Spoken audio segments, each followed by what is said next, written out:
तर नमस्कार मंडळी, मी आहे श्रुती आणि मी आहे डिप्लोमा कॉलेजला. तर आज सकाळपासून आमच्या वर्गामध्ये नुसती गडबड चालू होती, कारण की आज होतं PPT प्रेझेंटेशन. आता आम्ही फायनल इयरला आहोत, त्याच्यामुळं प्रेझेंटेशन हे खूप चांगलं झालं पाहिजे हे डोक्यात ठेवूनच सगळेजण तयारी करत होते. आम्हाला आमच्या टीचरने असं सांगितलं होतं की काही झालं तरी तुम्हाला PPT प्रेझेंटेशन करावंच लागणार आहे, कारण की ह्या प्रेझेंटेशनने आमचा फायनल इयरचा प्रोजेक्ट डिसाईड होणार होता. मला डिप्लोमाला आल्यावर कळालं की इथं फक्त अभ्यासच गरजेचं नाही, तर अभ्यासासोबत आपली कम्युनिकेशन स्किलसुद्धा इथं तेवढीच गरजेची आहे. आमच्या आतमध्ये PPT प्रेझेंटेशन चालू होतं, तोपर्यंत फर्स्ट इयरवाल्याने बाहेर एवढी गर्दी केली की डायरेक्ट सरलाच बाहेर येऊन बोलावं लागलं. नंतर आम्हाला असं कळालं की तिथं आता फर्स्ट इयरचं लेक्चर होणार, त्याच्यामुळे तिथं काय आता PPT प्रेझेंटेशन होणार नाही. पण आम्हाला हे 100% माहिती होतं की काही झालं तरी आमचं PPT प्रेझेंटेशन हे होणारच आहे. त्यामुळं आमचं प्रेझेंटेशन मग लॅबमध्ये घेण्यात आलं. इकडे सगळ्यांचं प्रेझेंटेशन चालू होतं आणि दुसरीकडे माझ्या मैत्रिणीचं काहीतरी वेगळंच चालू होतं. यांच्या ग्रुप मेंबरने ऐन टायमाला सुट्टी मारली आणि हे यांना सांगितलं सुद्धा नाही, त्याच्यामुळे यांना लय टेन्शन आलं होतं. खत्म.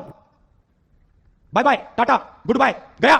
आमची इंडस्ट्रियल ट्रेनिंग चालू असल्यामुळे एक तर आमचं कॉलेज आधीच लेट चालू झालंय आणि कॉलेज चालू होऊन 1 महिना पण झाला नाही, तेच आमची पेपरची डेट सुद्धा आली. त्यात सिलेबस सगळा डोक्याच्या वरून चाललाय, पण तरी सुद्धा आम्ही अभ्यास सोडून सगळ्या गोष्टी करू राहिलोय. आता जास्त विचार करून काय फायदा नाही. गणपती बाप्पा मोरया म्हणायचं, विशाल गणपतीला जायचं, नारळ फोडायचं आणि पेपर लिहून बसायचं. हाच ऑप्शन आहे आता आपल्याकडं. बाय.